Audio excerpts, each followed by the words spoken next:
Do you think there's any chance that the general managers of the Titans, Eagles, Browns, and Rams watched that Kevin Costner draft day movie one too many times? Another mega deal today, right before I launched this video.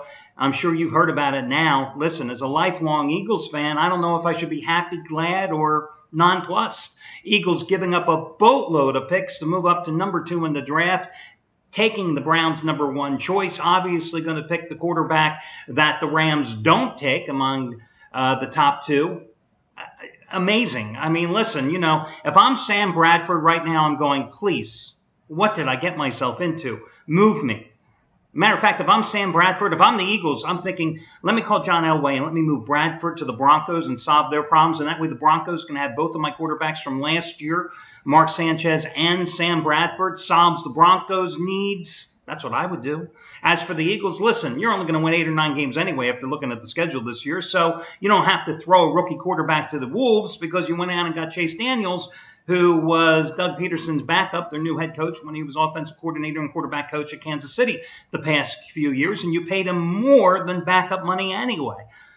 Can't wait for the draft. Just a couple of weeks away, and oh my. Hey, listen, NBA action gave you another free winner last night with the Hawks. Going to give you a free play tonight on the Cavs Pistons. Gave you the Pistons in game number 1. And also going to give you a play on the Rangers Astros after cashing in with the best bet, luckily, last night on the Rangers. Of course, the big play as far as I'm concerned last night, and listen, a lot of guys hit big plays, but the play that I was most interested in, as usual, the charity play of the week, I saw Anthony Redd was going for a 5th or 6th straight winning day, and number 9 out of 10 overall. I saw that he had another major release in the NBA playoffs, and I gave it to you for free. 75-dime winner with the Spurs and Grizzlies staying under the posted price. It was a winner, so now it's quid pro quo time. Now, here's the interesting thing. So I had to fly cross country last night back to my other home, which I haven't seen in like 2.5 months. I get on the plane, and I'm watching the scores unfold as I'm online on the 4.5-hour flight, and I see that A-Red won the play. And it was both with glee and a little bit of disappointment that I viewed it as a winner, because I love when the charity play wins, but it always takes me about 90 minutes to 2 hours to find you a charity play recipient. So make the drive home, get in like at 1 o'clock in the morning. It's been a long day already. And then I see an email from customer service.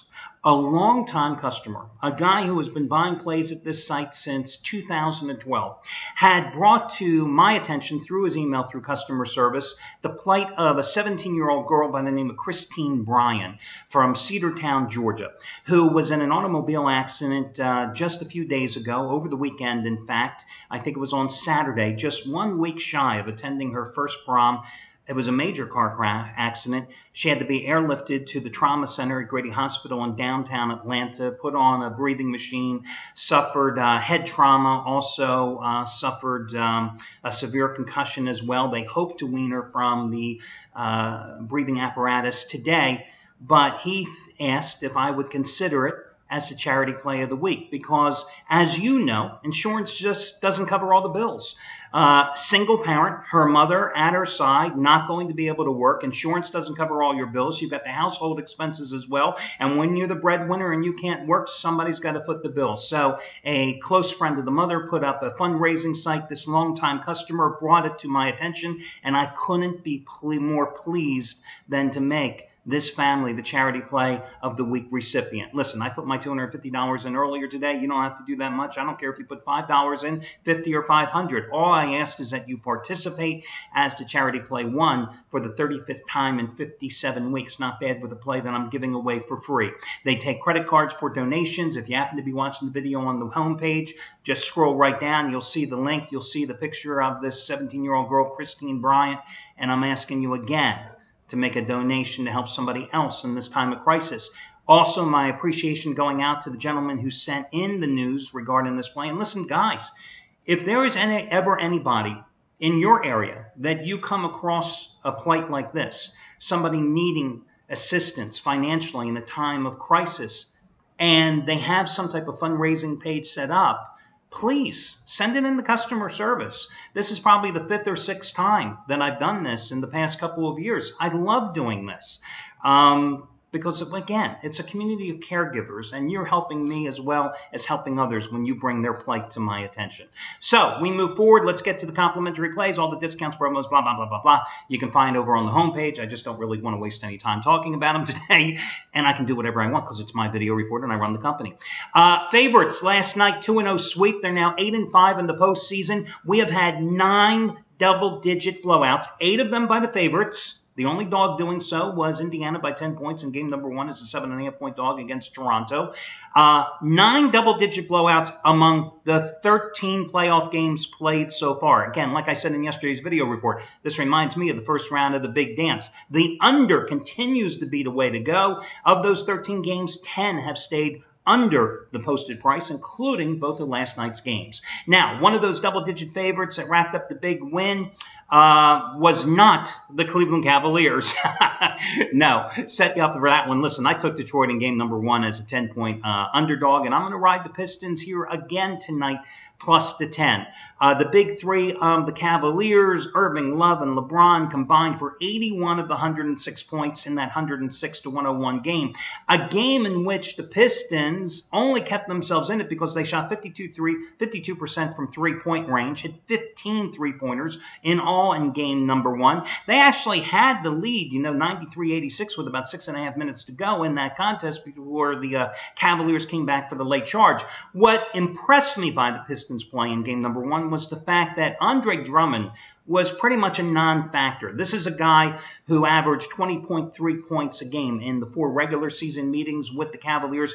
He only had 13 points and 11 rebounds in 37 minutes because what the Cavaliers did is they had Kevin Love go out to the perimeter, where he's a more effective player anyway, and that drew Drummond away from the basket, kept him away from the paint, wasn't as effective as a rim protector, and also, of course, diminished his offensive game. Only had 2 points in the first half, and yet the Pistons only lost that game by 5.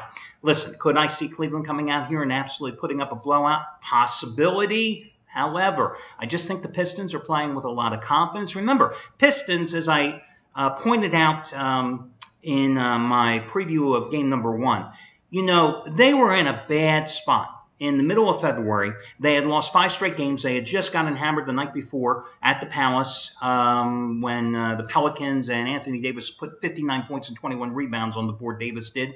And they were going the very next day, second of back-to-backs to Cleveland. They were 2 games under 500. They took command of that game, up by 18 points, and hammered the Cavaliers. That was a confidence-building win. Then they gave them all they can handle in game number 1.